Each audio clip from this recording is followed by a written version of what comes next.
In today's tech video, I'm going to show you guys how you charge the battery on your GoPro Hero 11 Black. It's real simple to do, but if you're new to GoPros and you might have a question, this will answer it. So what you want to do is pull down the door handle or the door right there.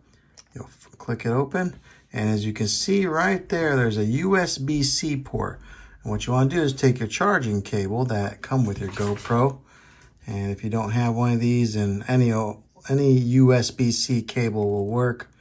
A USB-C looks like that, and then on the other side it's got a USB. So what you want to do is you have to find one of these. This is just from an old iPhone, but any of these little bricks will work, and then you'll just put it in there like that.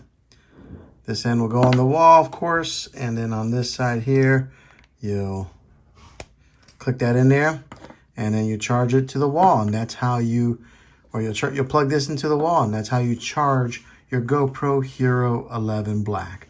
If this video was helpful, go ahead and click a thumbs up. Go ahead and subscribe to my channel. I make tech videos all the time, and I'd love to have you back in the next one. Take care.